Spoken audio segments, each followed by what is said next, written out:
Welcome to my world. I'm your host, Kevin Rutherford. It is Thursday, June 29th. Thursdays are kind of a crazy day. We're all over the place on the schedule. Won't always be like this. We're trying not to move things around too much until we get a schedule that we can work around and live with. So for now, Thursdays are a little weird. So I'm doing an hour here, free for all, anything goes. Phone lines are open right now. Go ahead and jump in and join us. 855-950-3835. When I'm done, we'll head right into Rolling Toe for an hour. And then after Rolling Toe, we'll go back and do another free for all on a Twitter space. So that's the schedule for today. This hour is all about you. Jump in here, and if you've got a question, a comment, a topic, looks like calls are already starting to come in. My theme for today, and I'll carry it through into spaces as well, really all about unions. There's a lot of union news happening right now, so a couple other things, but this issue with Yellow and the unions tied into this, so it's kind of hard to separate this. I remember doing several segments about this. I was outraged at the time. And to be transparent, if I remember this right, this was under Trump that this happened. Yellow got a $700 million bailout. And I think it was COVID, but it wasn't PPP. Here's what they did. They determined that, and I think there were 15 companies that they determined were too critical to national security to let them fail. So there was over $700 million given to these companies because this wasn't a PPP loan.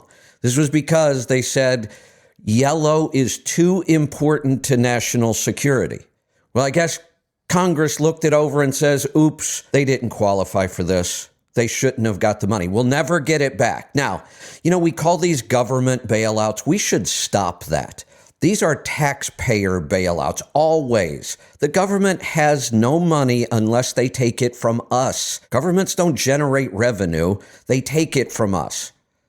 This is our money that was used, $700 million, given to a very large corporation that has been failing for decades. And now they say, oops, shouldn't have given it to them. We'll never get it back.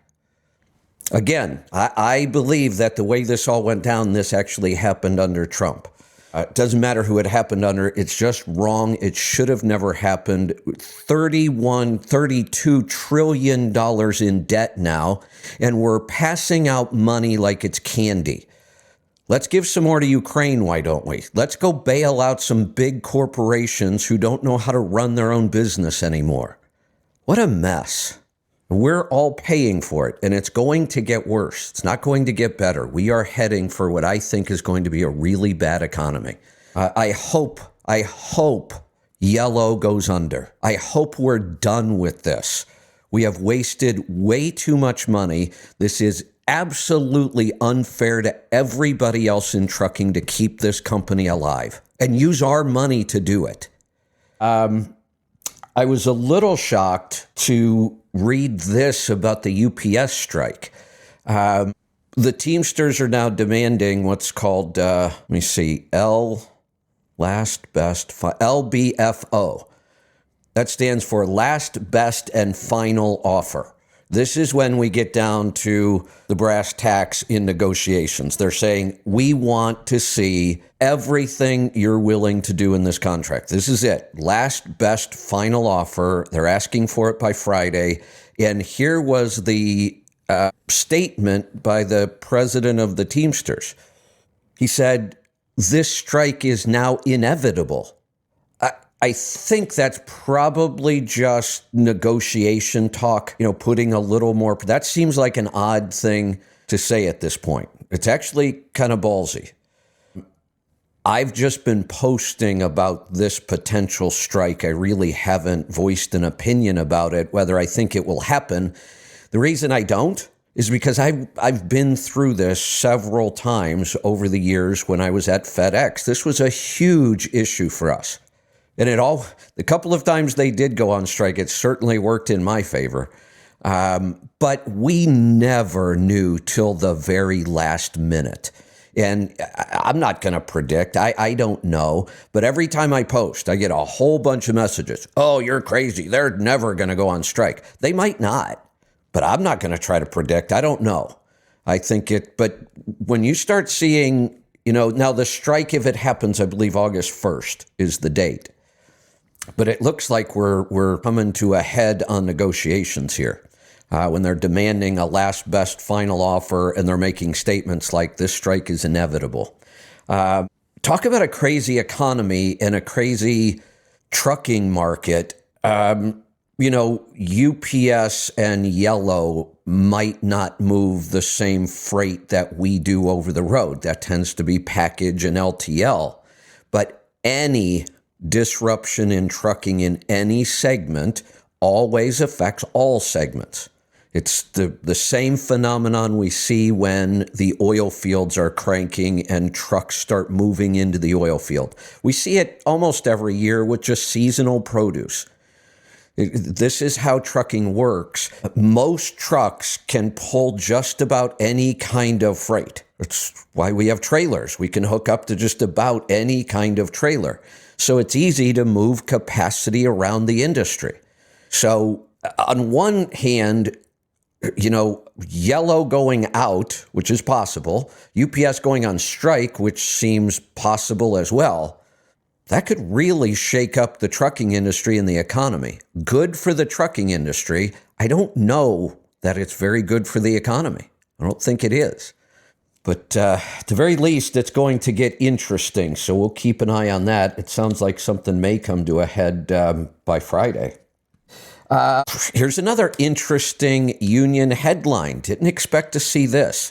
XPO in Miami voted the union in less than 2 years ago and already voted the union out. This is interesting. I really didn't think I would see this happen. Have the union contracts or the working conditions gotten that bad? It used to be once a location or a company went union, it's very hard to get that union out. Is usually the issue, that the pay, the benefits, very seldom do you see this happen. And I'm just wondering, has the union situation gotten that bad that these people thought they wanted a union, voted it in, and less than 2 years later, they're voting it out? Wonder what that's all about. Here's a little bit of good news. I was really happy to read this headline. I've been talking about this company for 4 or 5 years now. I don't have official statistics, but if I had to guess, this company has more autonomous truck miles in the U.S. than anybody else, and I don't think it's close. They were, I believe, the first and maybe only to do a cross-country run driverless. They have been moving freight with autonomous trucks. Now there's drivers in those trucks, but they're fully autonomous trucks. Drivers just there to monitor. They've been moving freight for several years. I started talking about it a couple years ago. They're moving a lot of appliances from the Southwest into California. I've been very, very unhappy I'm unhappy about the whole autonomous truck thing, but I was really unhappy that this company seemed to be really leading things even here in the U.S. Here's the headline. TuSimple is leaving the U.S. market.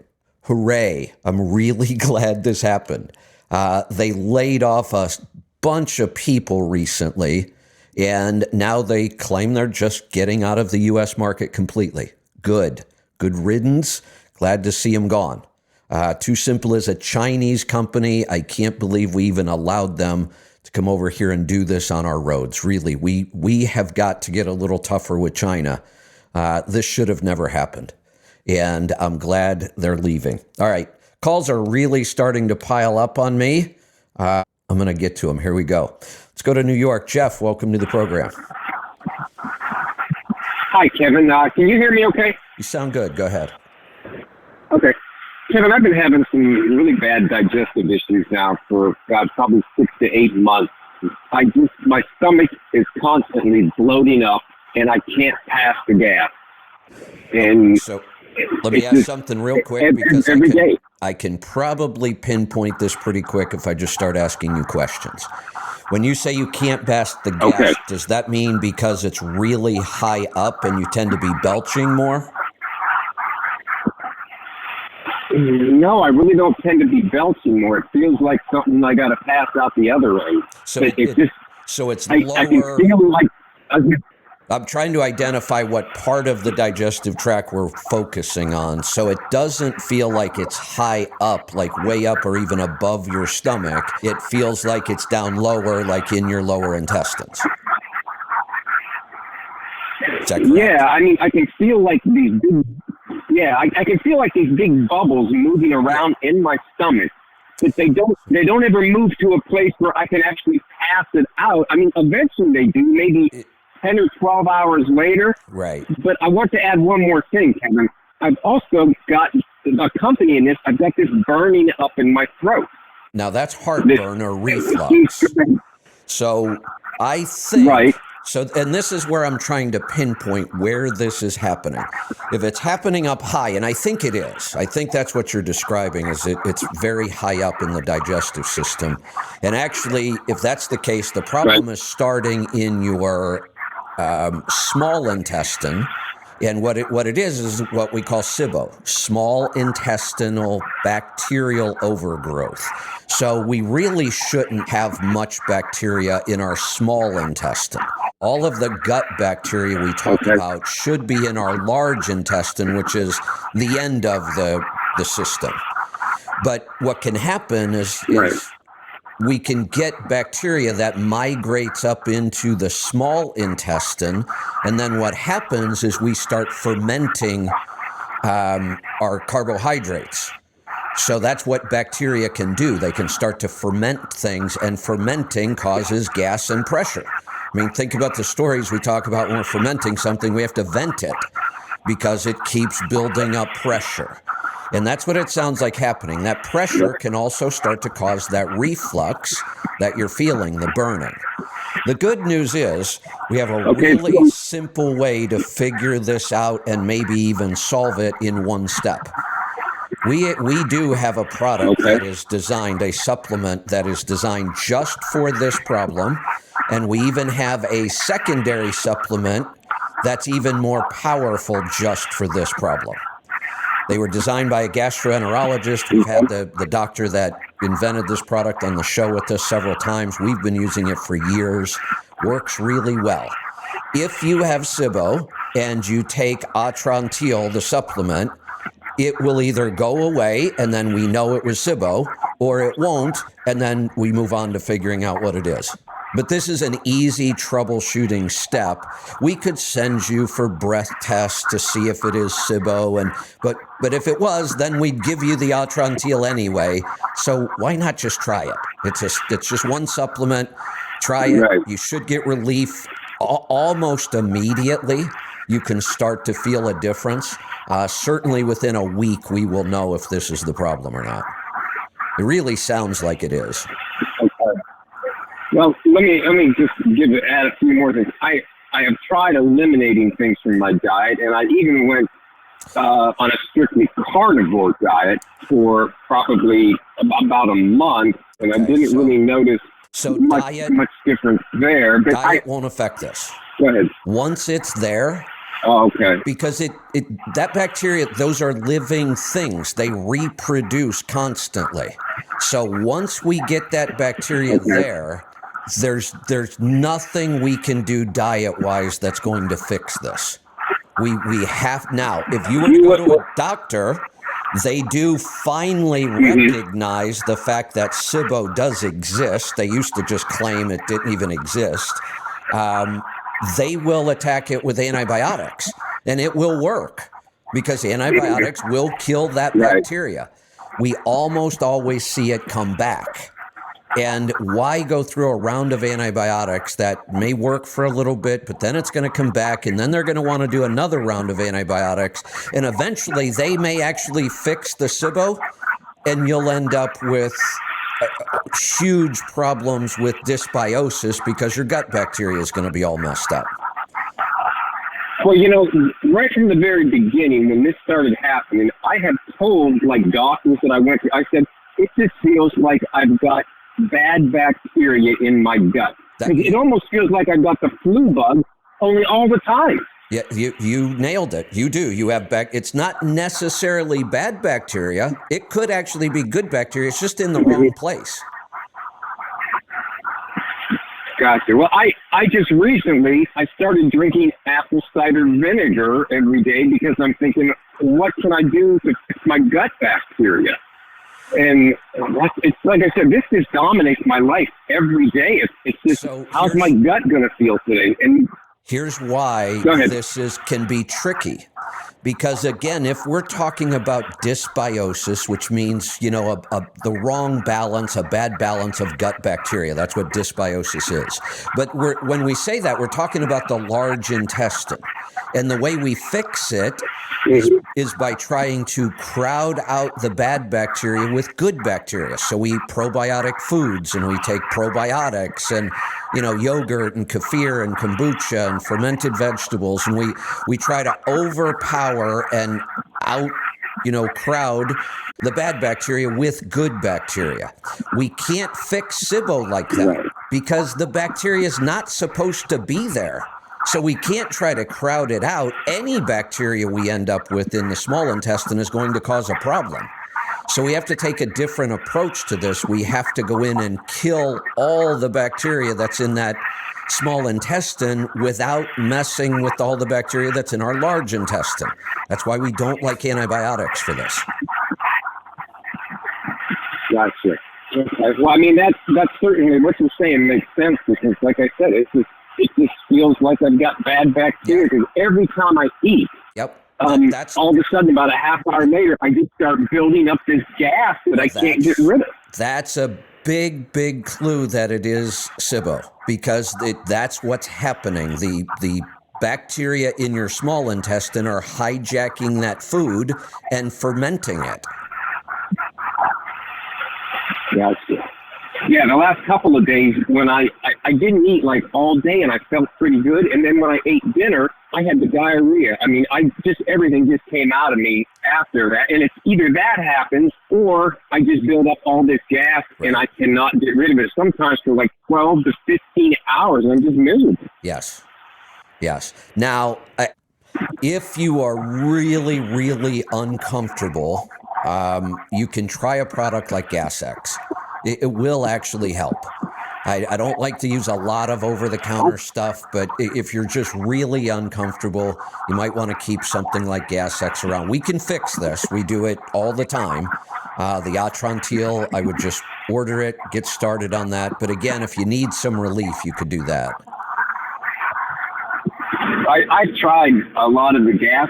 I think I've even tried Gas-X and stuff, and none of that seems to touch it. Once I get bloated up like that, it just doesn't work. Everything you're telling me is pointing to SIBO. Okay. SIBO, how do you spell it? Like SIBO? Yes. Small intestinal bacterial overgrowth is what it stands for. Oh, so it's S-I-B, B as in boy, SIBO. Yes, correct. Okay. Okay, so where do I get this product? Direct me in the direction where I can... Go to letstruck.com. As soon as you get to letstruck.com, look up in the upper right corner somewhere. You'll see that little magnifying glass icon for search. Type in Atrantil. Just type in A-T-R-A, and it'll come up. There's nothing else in your store spelled like that. So A-T-R-A, it'll come up. It's Atrantil. We do have two products, and you know what? I can't believe it, but I can't remember the name of the second product. Let me go look real quick. And this is the second product is actually fairly new. We've been carrying Atrantil forever. Atrantil Pro. So don't buy that one yet. Just buy the Atrantil. Most of the time that one works. If we have somebody try that and things get better, but they don't completely go away, or we do one round of Atrantil and they go away, but they come back, then we move to the Atrantil Pro. Okay. So yeah, hopefully, because I mean, I have scheduled a colonoscopy and a throat scope not till the 4th of August, but before that happened, I wanted to see if, like I said, I've always just been of the thought I've got some bacteria in there that's just wreaking havoc, and so that's why I called you. Yeah, this sounds like a pretty classic case, which is good news. We actually have a huge success rate in solving this. Well, that's good news, yes. Okay, well, I will go on the site, letstruck.com, and I'll look that up and I'll order some, okay? Excellent. And if you remember, if it works or doesn't work, either way, call me back. I will do that. Thank you, Kevin. You're welcome. Thanks for the call. Let's go to Texas. Fred, welcome to the program. Good morning, Kevin. What's on your mind today? Well, real quick, did you see the latest Tucker Carlson episode there on Twitter? I didn't. I saw it, and I don't know. I just wasn't into the headline. I've been avoiding a lot of news. I've just been trying to pay attention to the stuff that matters, like industry news. I got you. I've been taking a break. Well, apparently, Zelensky was being interviewed by, I guess, one of his news outlets over there. And he said he's going to, if they're still in war, he's canceling the 2024 election. So our fight for democracy, is becoming an oligarchy. Hey, don't be surprised. Biden may try to cancel our 2024 elections for all we know. Well, it's funny. The Babylon Bee had a thing I retweeted saying to show unity with Ukraine, Biden's canceling the 2024 election. See, I knew it. There we go. Yeah. Yeah, exactly. Maybe I should write for the Babylon Bee. I'm telling you, I love them. They're great. I know, me satire. too. I know. I'll tell you, you want to hear a crazy, strange story here? My insurance company has a separate website that they auction off the wrecks and what have you. Yeah. So every once in a while, I'll go on there and I'll throw a real low bid on something. There's a trailer on there that looks pretty good. A couple dollars to fix it up. I'll throw maybe a $500 or $1,000 bid on it. You know what I mean? And if it sticks, it sticks. Normally I don't get it, of course. You know what I mean? Right. Well, 2 weeks ago, I get an email from my insurance company. I'm like, what's this? Well, apparently there was a clerical error because sometimes the customers have the right to retain the unit. Correct. You know what I mean? Right. So there was a clerical error, and I won a hopper bottom trailer. Oh, nice. Right. So I call the insurance company. I says, well, I'm the proverbial dog that caught the car. So what the hell do I do with it now? Exactly. Yeah. Well, that's bizarre. So he gives me the information of where it is, and I call the dealership where it is, and I mean, they have 50 trailers on lock. Don't know what I'm talking about. I give him the VIN number. He calls me back 2 days later. Said to me, I have made some kind of deal here with that trailer. It has a small patch to be done on one of the panels and a new tarp system, and the trailer is ready to go to work. Not roadworthy, ready to go to work. Apparently, the reason it was totaled was because to get it to new on these hopper bottoms, you have to take the whole side panel skin off to fix a hole. The whole. So it's labor intensive, but just to patch it is going to be $500. Got it. Okay. So I just got the estimate back for a whole new tarping system and everything else. Going to cost me like $3,800 installed, and a few other things he's going to do to the trailer while it's there. And I bid on the trailer. My whole outlay for this trailer is going to be under $5,000. Wow, that's pretty crazy. Yeah. So I, of course, I have the tanker, and I'm on this load board that specializes in tankers, and dry bulk, and stuff like that. So I was, the tank market, everything's kind of been depressed as far as loads going all over the place, I put in hopper bottom freight in Texas. I went from 11 postings to 115 postings with almost 2,500 postings for loads, 2,500 loads. available. Okay. This is So, I mean, upper bottom market must be pretty hot, I guess. this is the craziest economy I've ever seen in my life. I can't figure out anything anymore. I can't figure out patterns. I can't predict what's coming. When I do, it's just all over the board. I keep waiting. We were out looking at property again yesterday. Prices are coming down in some cases, but right now, I would think, and I'm not a real estate investor, and I guess I am, but in a very specific niche. I'm looking for, very unique properties here in the Gorge. I understand this market. I've been studying it for about a decade now. But overall, I don't understand home builders and why they build and why they don't sometimes. It would seem to me like right now would be a really risky time to build homes with a looming recession and high interest rates. But on the other hand, for some reason, there seems to be a lack of inventory of homes. Like where I am, there's like nothing. We wait around for a property to hit the market and we go look at it. It's not like I have 10 to pick from. I'm waiting around for something to hit the market, and something hit. I went and looked at it yesterday. In my opinion, it's still overpriced. So, but I'm looking right here out my window and watching a developer getting ready to build 43 new homes. Now, this isn't a town that has 1,500 people. 43 new homes here is a big deal in this town. They're doing the dirt. It is. I can see that. They're doing the dirt work right now. And these homes, the homes that are around us right now are listing and sometimes selling for $350 and $400 a square foot.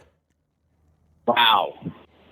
I'm looking across the street from me at a house that's, I believe it's less than 2,000 square feet. It might be right at about 2,000 square feet. It was on the market for $750,000. It doesn't even have a yard. It's like 0 lot lines. This is just a house. I think a lot of this is that everything's working remotely. So people that were in Silicon Valley, paying high prices and high taxes in the San Francisco area, now they can move north and be away from everybody where you are and afford that. They don't really care about yards because they're not coming from a place with yards like New York. You're right. And, like New York City. People buy in Jersey and they think they have a farm because they have, 130 by 150, on square footage for the lot. Right. So, I mean, because they're coming from it's all, and then you have people down here who bought really high and they're having a little problem trying to get what they think they should get for their house, because they speculated on a couple of houses. It's a crazy market. When it's still happening, like I said, we sit around and wait. As soon as a property hits the market, I get 10 emails about it. I've got it all automated. And by the time I get to the email, go look at the property. If I'm interested, I may call and set up an appointment. There's usually already 3 or 4 offers by the time I get there. Wow. And that's still happening. It's a real hot market where you are. It's just crazy. And I don't get it. I don't. And I heard another statistic this morning. There was a couple economists on. One was a guest and one was on the show for the length of the show, and they were talking about the employment rate being the unemployment rate being 3.7. And what the one economist found pretty odd is that usually when the unemployment rate is that low, the tax revenue coming in is very high, and it's been very low lately. And they were talking back and forth, and the one economist said, well, he thinks that because most of the jobs being laid off are high-end jobs in the tech sector, and most of the jobs being created are low-wage jobs in the service sector, that might account for a lot of that. So that's why we're having such a skewed take on everyone feels like high unemployment rate is low. So I think we're just getting a lot of skewed numbers here that doesn't really add up to a normal market. No, nothing is normal about this market. Nothing. I've Right. just never seen Right. anything like what we're dealing with right now. And watching trying to even think about what could happen if Yellow goes out of business and UPS goes on strike. What does UPS I know. UPS has And like that's gonna- 30,000 employees, don't they? It's a lot. Yeah, something like that. Yeah, I believe Yeah. it by far it Yeah. will be the single biggest strike in U.S. history if it happens. You see, when things like happen, like this potential strike, it's that black swan event that's going to, I guess, keep the economy kind of going, because it's going to open up a lot of labor for truckers are gonna people are gonna come back off the sidelines. And I was talking to the broker here at Schneider. I'm doing a load for Schneider today, and I said I don't wish bad on anyone, but I think we're not going to see any relief until you see a lot of failing businesses, in the trucking industry. And he told me that guys he's been working for the past 5 years that had a couple trucks that were working with him pretty regularly are out of business already, or parked their units and went on the sidelines until this comes out. He said it's really odd. It is odd, but we don't necessarily see the impact of it yet. Right. What I'm afraid of, chemical truck, here's what I'm afraid of, and this isn't just for trucking, it's for the whole economy, but I think we may see the same thing in trucking. I keep reading some headlines. Okay, this company, filed for bankruptcy. This is happening. This company, this many trucks exited the market. We're hearing all this, and even the general economy. I mean, we can look at the general economy and say most of the news is not good, but something keeps propping up this economy. And what is it? We knew for a while there it was just too much government money. But that doesn't seem to be happening now. I mean, I don't believe we're paying people to stay home anymore. I don't believe anybody's getting, a ton in unemployment benefits. Everybody has to pay their rent again. That stuff is all gone, but it's like we're not feeling the effects of it. What I'm afraid of is it's going to happen fast. Like all of a sudden, all of this stuff is going to come to a head. Yeah.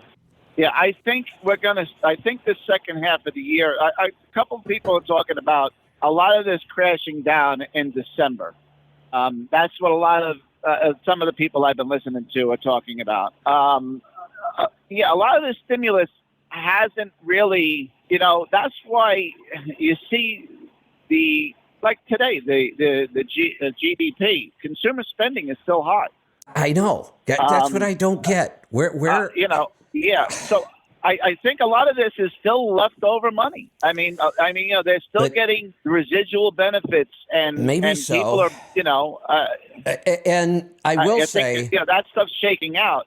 I will say this, that people in the upper middle class and above probably still have money, and they're probably still spending it because Americans don't seem to be very smart about how they spend their money. I don't care how much money you have right now. You should be a little cautious about spending it. I am. I mean, I cut way back on a lot of things. I'm being more cautious on properties I'm looking at, being very cautious about business decisions. We've put a bunch of projects on hold because I think it's the smart thing to do. But I'm wondering if there's just a bunch of people out there with their eyes closed and they're not paying attention. Now, on the bottom end, I think we're seeing people struggle a lot. Yes. I'll tell you the truth. I'll give you my wife's phone number. Can you tell her that you just told me? Yeah, the parties. No, but I think you're right. I think you're 100% right. When it comes to the economy, I think the party's over. We just haven't gotten to the hangover yet. Yeah. I'm getting to the market. Another guy I like was talking on the radio this morning, or it's on TV, but I'm listening to it through the satellite radio. He said that we may still see an increase in the market for the next year and a half. Which market? The stock market? Stock market. Yeah, I know. Not that should correlate, but he said that the last 50 years, 8 out of 10 cycles have what we've just been through have increased double digits in the 18 months past the downturn last year. So I don't know. I don't know. It is just it's a crazy economy. It's a crazy time in our world. And there's the other issue we have to think about. There's all kinds of crazy stuff going on in the world that could have huge impacts on our economy. Yeah. Well, and the whole thing with China is absurd too. What's going on there? I just think that's not. Listen. I always when the 4 years prior with Trump, I always when they came out, we got Trump with Russia collusion, we got Trump with Ukraine, we got Trump. I always said, well, they caught the guy. Let's see what they got. And I'll say the same thing with this whole scandal with the Bidens right now. If they caught the guy, let's see what they got. I'm not here trying to celebrate because I don't agree with Joe Biden that he's corrupt or whatever. But let's just see what they got. Let's let it all play out and see what happens. But I think on a whole, too many of our politicians are beholden to China. Oh, the whole China thing is just making me crazy. Either through tech or through something, they're just beholden. I don't think Vivek's going to get any traction. He may be possibly a VP pick. I doubt it because he just doesn't have name recognition and he's too common sense and he's too in your face. I love what he's saying. So in some ways, how do I want to word this? In some ways, I believe he's a lot more like Trump than most people realize in his policies and his beliefs, but he's so much more of a diplomat in a good way. He's not out there trying to antagonize anybody. He's simply stating what he thinks should happen to the country in a very calm, straightforward way. He's not inflaming the media. Yeah. He's not picking fights with everybody else. He's not calling everybody else in the world names. All the crap that Trump did that is childish and immature, and it's the reason he wasn't a two-term president, in my opinion. Yeah. Well, I love Robert Kennedy Jr. for that same thing. I just saw, I just retweeted something about an interview he was on. I forgot what, but they said, Trump actually gave him accolades, and they tried to get him to say something negative about Trump, and he said, you know what? I'm here to unify the country. Why can't we sit down and speak to?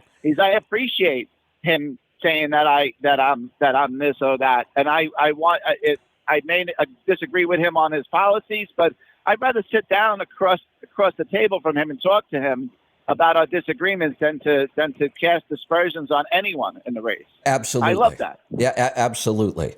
Both of those. I will say Vivek Ramaswamy.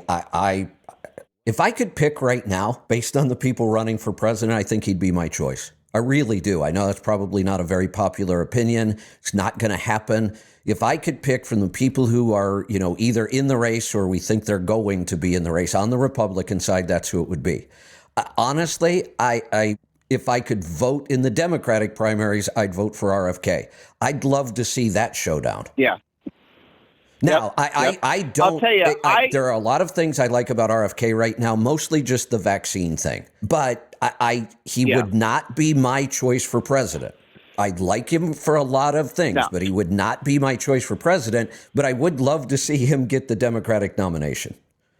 And there's no way it's going to happen. I like because him, the Democratic leadership will make sure it doesn't happen.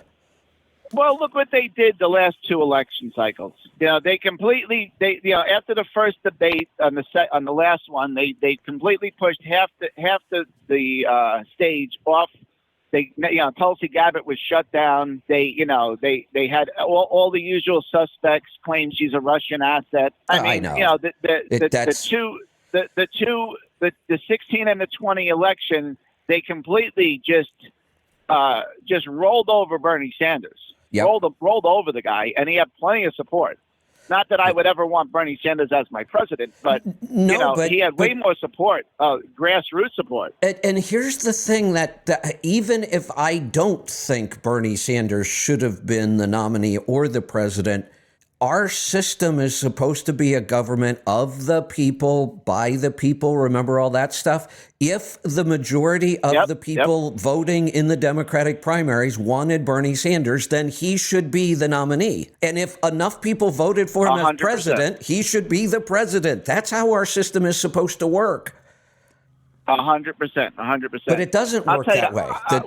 The two parties are so powerful now, they can determine who makes it and who doesn't. Yes. And that's really, really, really dangerous for our society. It is. Right. I was going to make an analogy real quick. I liken Trump to like an ex girlfriend or something like that, where you have fun with him, but all the drama and turmoil that comes with it, is it really worth? It's not. Is it really worth hanging out with her long term? And it's so frustrating because I do really like his policies and his ideas, and I think he could have been an awesome president. He just can't get out of his own way. Yeah, and I think he does it. I think some of this stuff he does is just intentional. It's absolutely intentional, and I don't get it. I don't understand how somebody could be so intelligent about some things and so blind to this issue. Yeah. And here's what I believe. Here's what I believe. You don't become a billionaire unless you're different. That's just how their brain works differently. People who have accomplished things like that, their brain works differently. So he's brilliant in some ways, and I just don't get why and what I think it is, the one of the ways that, really successful entrepreneurs are different, they have huge egos. One of his biggest problems, I believe, he can never, ever admit even the tiniest little mistake or that he might have been wrong. He will never admit anything like that. It was a perfect call. Yep. That used to make me crazy. They're coming after him over this call that he could have been impeached for. They tried to do it, and his only response is, it's a perfect call. A politician should never even use the word perfect. And he just kept saying it over and over and over. I just think his ego blinds him to this issue. Well, 100%. He just, you're right. He just cannot admit that, all right, it wasn't a criminal call, but it wasn't perfect. And you don't even have to criticize the call, but stop saying it was perfect. He must have said it 300 times. I got so sick of hearing him say it, but that's always, in the tiniest little things, he just won't admit he's wrong. And I think that's definitely going to damage him because he's still relitigating 2020. He can't help himself but to relitigate 2020, and I just don't see that being even productive at all. No, at all. Even if he becomes the nominee, that's just not productive. Here's where I think the Democrats are making a mistake. I think they should have just ignored him. Yeah. Just ignore him. Make him go get the attention. Make him go put himself in the headlines. But they keep putting him in the headlines, and they're making him a martyr, and he may get voted in just for that reason alone. Well, what they're really trying to destroy the man. Yes, they are. There's no way you can look at this any other way. But they say two tiers of justice, but it's not even about Trump.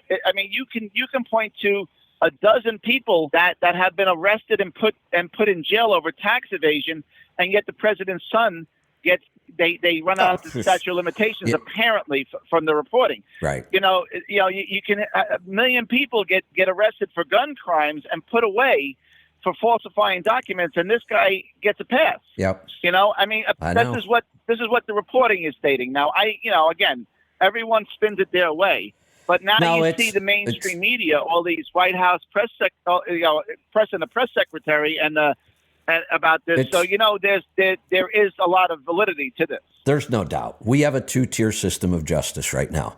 And it has to do with conservative and progressive. I mean, that's it.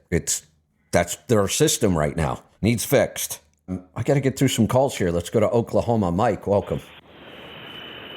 Well, I just can't imagine anything more exciting in life than tomorrow afternoon going to the airport and getting on an airplane, and then Monday morning getting on the airplane and coming home. Can you just imagine anything more exciting than that? I am so shocked at the airline industry right now and what is going on. What a disaster. Amazing. So I called in to ask you what you think it is with the airline business there. And then I'll tell you my opinion. I don't know. I don't think this is the airline's fault. You know, there's some airlines I think are run awful, but when somebody like Southwest, I have a very strong opinion about Southwest as a company. I loved flying with them. I know a lot of people don't like their system, but all you have to do is look at their performance over the years. One of the most impressive companies in any industry. It's always one of those companies that I hold out as an example. You know, I talk about companies like Heartland in trucking, Apple, everybody talks about them. Southwest is in that category for me. Very, very well-run company for decades. Never laid off a single employee. And airline industries, you know, that's a volatile industry. If things are good, people fly. If they're not, they drive. I mean, it's one of those industries. And yet Southwest in all those years didn't lay off a single employee. How did they turn to shit overnight? I almost have to believe the government targeted them. Yeah, I guess maybe I have a little bit different opinion after 40 years. Well, do you ever remember Mike, that? Let me say this. Go ahead. In this issue, I just stated my opinion, but I trust your opinion more than mine. You have far more inside information. I'm probably getting a little deeper into this. But did you ever see that movie with Leo DiCaprio where he was a con artist to become the airline pilot for Pan Am? And did you see that movie? I actually met the guy that Frank Lutz, wasn't that his name? I think it was. The original guy that the movie was about. Right. When I owned the accounting company and we were based in Tulsa, we were based there because my business partner was a CPA and he ran most of the day-to-day operation for us. And Tulsa was a really inexpensive place to have an office. That guy was a friend of his. Well, I got in on that. You seen the partying and all that stuff in that movie, and I got in the tail end of that, and that's the way the airline business was. But with all of the partying and chasing of the girls and all that kind of stuff, the professionalism was outstanding when you got in the airplane. Oh, I'll bet. I mean, uniforms, the way you carried yourself, the way you looked, everything. And I always was I just thought real of something. proud of my job, and I always was professional. Let me ask you a question. I just thought of this. Are there some sort of weight restrictions for pilots? I know there used to be. That's what I was getting at.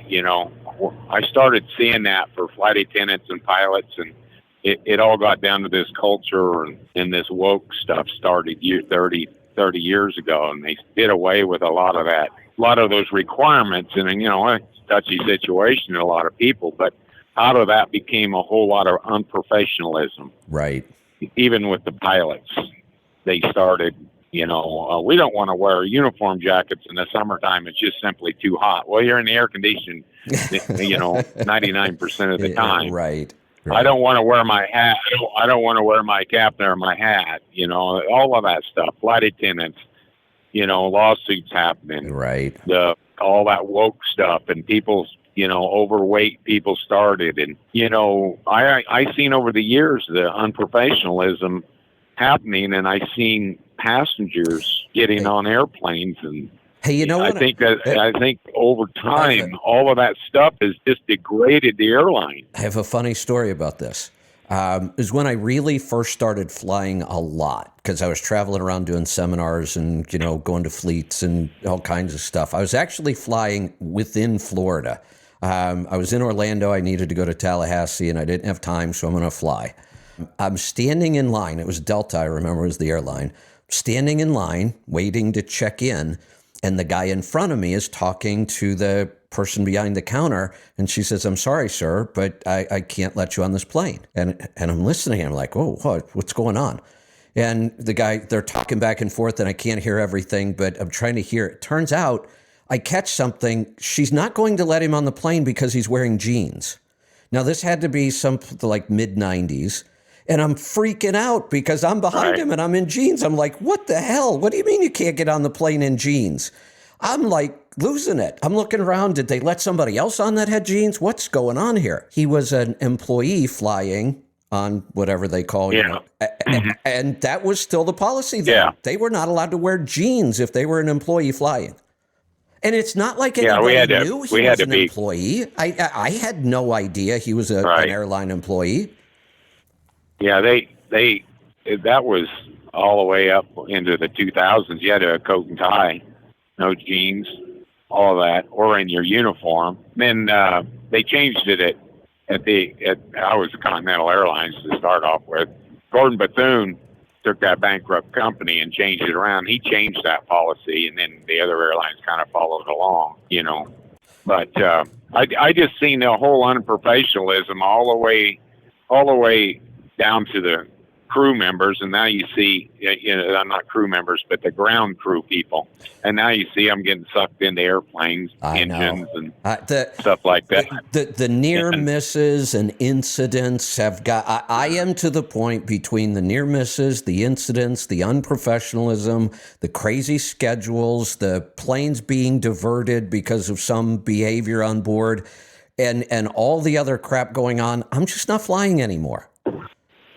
Yeah, it's.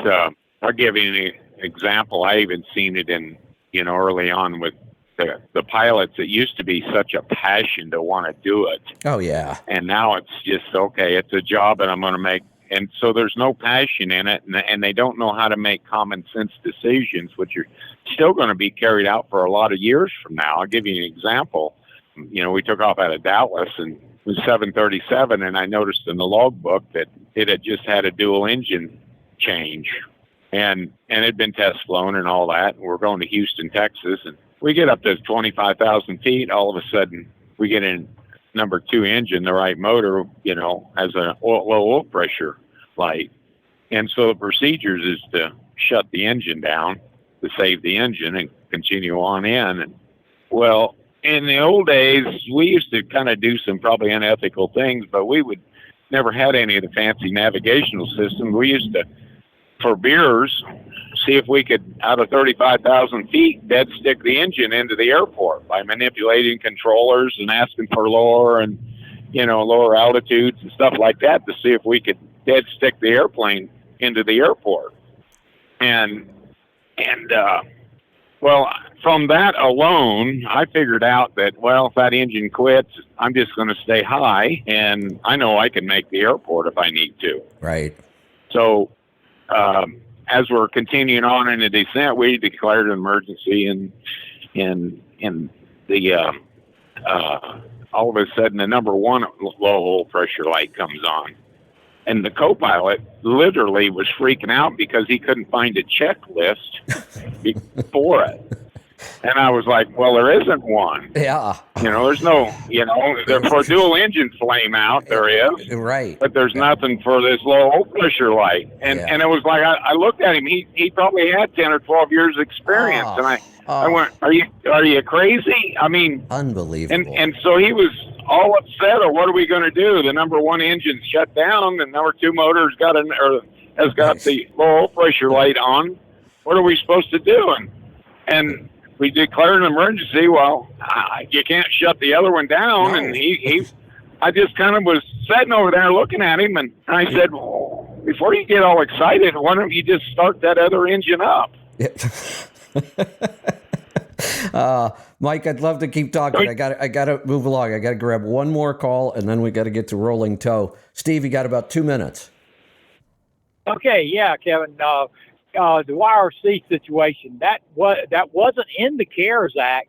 They actually finished with the CARES Act, and then they came up. The Treasury Department came up with this. They said, "Oh, well, YRC Yellow Freight moved 65% of the LTL into all of our bases and everything." But I've worked LTL before. You have too. I've gone to bases. Every LTL carrier's in there all the time. And it was a big ass lie. And it would take about 4 hours for those other LTL carriers to suck up all of the freight from Yellow, and we would never know it. Old Dominion, Estes, Southeast. Everybody. Our national security does not require Yellow Freight to exist. What a total load of bullshit that was. So, yeah, it was. So here's what they did. They took 29.4% of the equity in Yellow to loan them $700 million. But Yellow probably hasn't made a payment on that. They said something about defaulting soon on that loan. But the government now, that was their justification for giving them the loan, and that's how they went through it without. I doubt. I mean, I don't think the president probably had anything to do with it because the Treasury Department, it was the swamp that did it. But now they may have got somebody in the White House to sign off on it. Let me address that, though. Yep. Had that been a Democratic president, and somebody might say the same thing, I would be screaming and jumping up on my desk and blame. So I just want people to know Trump was in. Oh yeah, it was his administration, and I bitched about it when it was happening. Oh yeah, and that was a horrible thing. And in my opinion, now getting real quickly, let's also say this. In my opinion, if we're considering $700 million and it's because of national security, the president should know. Oh yeah, I agree. Oh, I knew that was a cover story from the get-go. They were just trying to keep them going. But no, like I say, the economy it's a much different economy out here right now. People on the bottom are hurting. Now, I got a new condo down at the beach, and every week this summer it's renting for between $3,100 and $3,700 a week. So the folks that have got money are out there spending it. That's what's keeping the economy going. But there are a lot of people hurting on the bottom. There's no doubt about it. That's what I mean. I think this is a false sense of security that the economy is still humming along just fine. I think it's only because the people at the top haven't run out of money yet. Exactly. So, and I say the best way to make money is to go, put services out there that the people that have money want, and that's why I did this.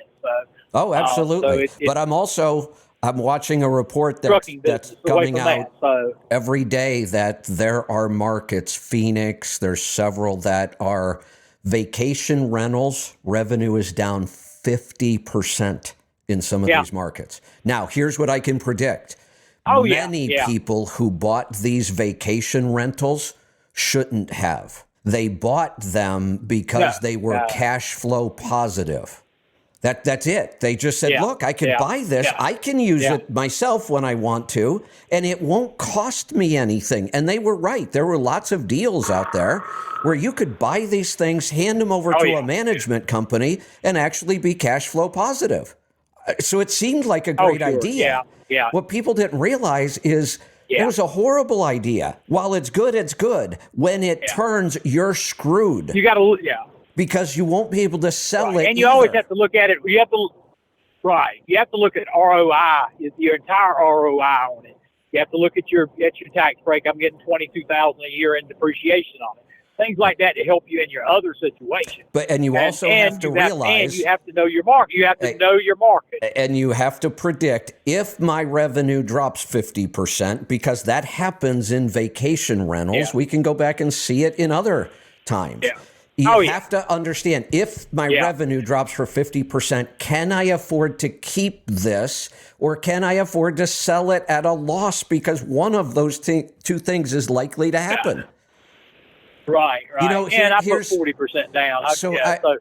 So people don't think I'm like talking out of both sides of my mouth. I've been investing in vacation rentals all this time, and I still am. So why am I saying it was a bad idea for them to buy it? I'm not even using because my you know your vacation. market. Well, and I'm not even using my vacation rentals. I don't need any revenue from them. I'm Right, not getting right. any revenue. There isn't even buildings on them yet. Yeah, I'm you're looking for buying the future. mostly land, and I can afford to buy it and just sit on it for a decade if I need to. Yeah, you can, and that's the thing. You got to know your market. That was one thing. We had stayed at this property for 25 years, and we've seen it being. It was actually full during the 08-09 Exactly. debacle. Right. Right. So it depends on your market. Oceanfront. That helps a lot. Correct. People like the ocean. Yep. But it also you got to know, and you have to look at the total ROI. Cash flow positive. Yeah, I'm cash flow positive, but I'm looking for the entire return on my investment, and my return on my investment is on what I put down, and I put down a lot. So, so I wanted to make sure that I was in good shape. People should also, before they buy, look historically. What has the price been on this property in the last 20 years, even? And what is the potential? How low could it go? And can I handle that? And most of them, if they would have checked those numbers, they couldn't. But that's just how things go. All right, Steve, got to cut you loose. We got to make room for Rolling Toe. They will be up in just a couple of minutes, so don't go away. I'm going to close out my show. They're going to roll into their show. And then an hour after that, we'll be live on Spaces. Stick around. Be safe. Be profitable. Be fit and healthy. Always do the hard work and master the journey.